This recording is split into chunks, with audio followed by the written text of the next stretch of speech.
just sporadically, we just made a decision that we were going to go down to the sheriff's department. We took some literature with us because we wanted to make sure if we did not speak to the actual sheriff, which we knew there was a high possibility that we wouldn't, we wanted to make sure that we went down there with things that helped him to understand why we were coming there.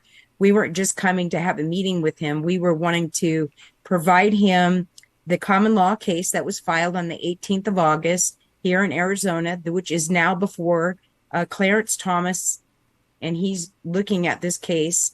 And we also went down with the election laws within the Constitution. And of course, we went down with rememberyouroath.com. So we wanted to make sure that when we went down there, it wasn't just about showing up and possibly being turned away.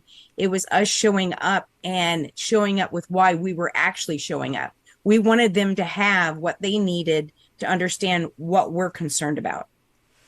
So, Absolutely. and the Legislative District 12 is where Michelle Swinnick was speaking the other night. And again, she, on these big screens with even clear proof of the receipts of the tabulator slogs, it literally proves how much shenanigans was going on, and that there should have been no certification of any election that ever happened based on even just the slog files, let alone all the people that stood there in the freezing cold weather on November of 2022, waiting to say about all the terrible things that happened in the election, and they still certified the election.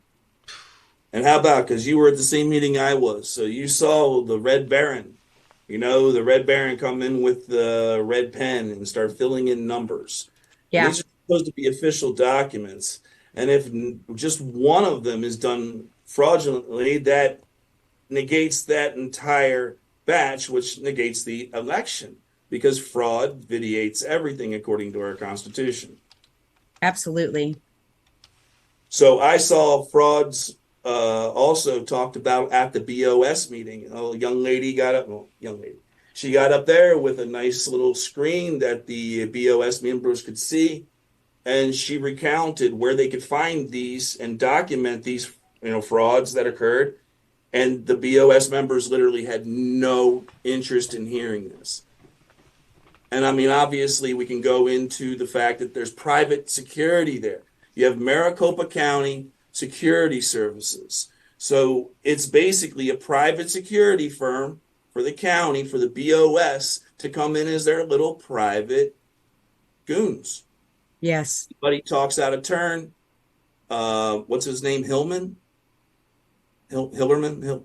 Are you talking about the chairman? Chairman. Yeah, that's Jack Sellers. This year's chair is Jack Sellers. So can just snap his fingers and they can tell you to get out of a building that you paid for. Yeah. You committed a crime, but you're calling them out. And then to have a sheriff go on video the next day and talk about how you were being unruly. Right. That's kind of throwing down the gauntlet, don't you think? Absolutely. And we have since written him a little email today asking for a meeting, and also letting him know that if he is going by a knee-jerk reaction, that he obviously has not been paying attention to not only the American Disabilities Acts that they've been violating, but the oath in which he's sworn to uphold, which is the Constitution.